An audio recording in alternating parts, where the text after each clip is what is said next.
What's happening, guys? Welcome back. So yet again, another episode on the Mk1, and we're in the new spray booth that was in the last episode that we made some modifications to. So I've been in and sorted a few bits out on it, and I didn't bother filming it because I didn't want to see loads and loads of sanding. So front panel has all been flatted back. The engine bay is now all flatted, sorted and ready for paint. And I've been inside and we've flatted all and scuffed all the inside, done the little bit of filler work we needed to up on the B pillar. This is now been gone through and panel wiped, cleaned down, same with the engine bay, and I've been around and tack cloth everything. So we're going to grab a tack cloth, put it in a pocket, put a suit on, mix up some paint, and we're going to start firing some red at the inside of the car. Now the plan with it that I'm going to do is we're going to paint the whole of the inside while it's on the rollover jig. I'm also going to come into areas like this from underneath and try and get a bit of paint on the bits from the underneath to make it easier. We'll then roll the car back over, we'll take it off the rollover jig, take this brace out, and then we'll shoot and spray all of the engine bay. And hopefully, by the end of the day, we'll have the inside and the engine bay in paint. And to say that I am bricking it would be rather an understatement. So, yeah. I'm really not looking forward to this. I've also upgraded as well, and thank you very much to Tony's Refinishing for suggesting this. I've spoken to him and I've upgraded to a full face mask spraying. Now, I've had comments saying the booth setup's wrong, the fan shouldn't be pulling, the fan should be pushing. I've spoken to a few different people saying that if you put a fan pushing, essentially you're more likely to be pushing dirt and dust around the booth, so you want it as, I think it's a negative pressure, so it's pulling and not pushing air. And I've also had people commenting saying that I should be using an air-fed mask for spraying. 100% I should be using an air-fed mask, but I don't paint every single day.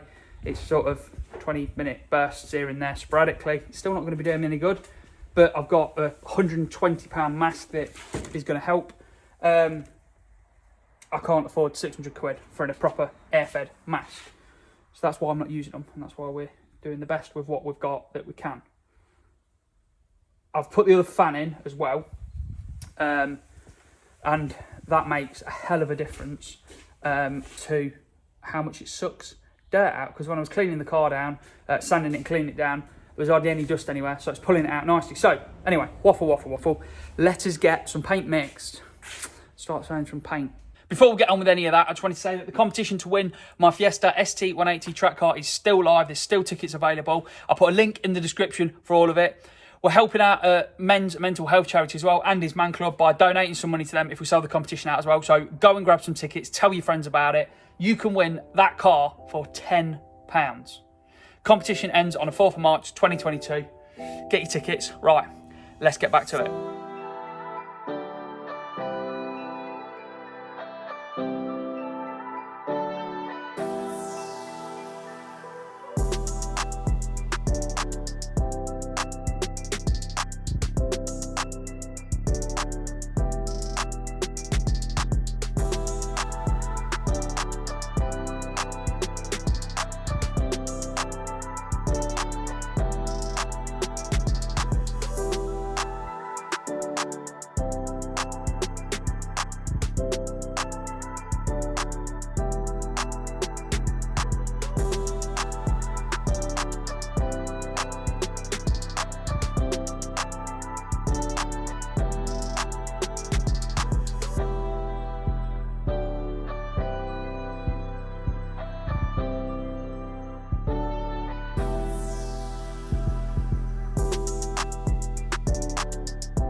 the morning after, the night before.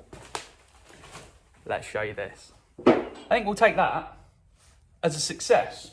I did have a few issues, and anyone that knows what they're doing watching that video is going to be, yeah, I imagine he's going to be shouting at the TV with my spraying technique and things of that nature. In the last video, when I was painting the underside, I had a few comments saying that when I painted the bonnet, or looking at the bonnet, it looked as though there wasn't enough paint coming out the gun, so to turn the flow up. So I did that. I was playing around with the gun. It was going, if I had it where I was doing it before, it was going on dry, turn the flow up a little bit, and it was going on quite nicely. But then when you're trying to do intricate little areas and make sure that you get all the edges and everything, I end up putting too much paint on, so there are a couple of little runs in it. So I've got one here, there's one on the bulk, on the inner wing here. There was another one somewhere as well. There's a couple in the engine bay, there's one just here, and there's one, you can see on that rear quarter, there's one on that window opening to the rear of the window opening. And there's a couple of little flat spots on it as well, where I've been messing around with the gun, trying to get the flow right. And there's a couple of little flat spots that should hopefully polish out. There's also, for some reason, there's a few, I don't know if you can see them, there's a few bits in the paint, but hopefully we've put enough paint on. So I've put two good coats of paint on. First coat went on and it was too thick. I was, again, what I do, I get all in a flap and I'd put too much paint on. And the engine base had two good coats. The inside of the car, floor and everything, has only had one coat because it's the inside of the car, it's not seen. Areas like these rear window openings, the boot opening, they've had two coats, just to try and get some nice material on. Like I say, they were quite thick coats, so there should be quite a lot of material on there for us to be able to take it back. But I am really, really, really pleased with how that's turned out, considering where we're painting it, my experience. Yeah, I'm pretty happy with that. I've seen worse paint jobs come out of body shops than what I've managed to do in here. So that's all the excitement of that bit done for now. I'm going to do that really annoying YouTuber thing now and say that is the end of this episode. Join me in the next episode where we're going to be painting the outside of the car and getting all the spraying on the shell finished off. Don't worry though, you're not going to have to wait a week for it. I'm going to put it out on either Wednesday or Thursday this week. I've not decided which one, so make sure that you subscribe and make sure you press that little bell to get a notification of when that video is going to go live. Hopefully you have enjoyed this one then, guys. Until next time, enjoy.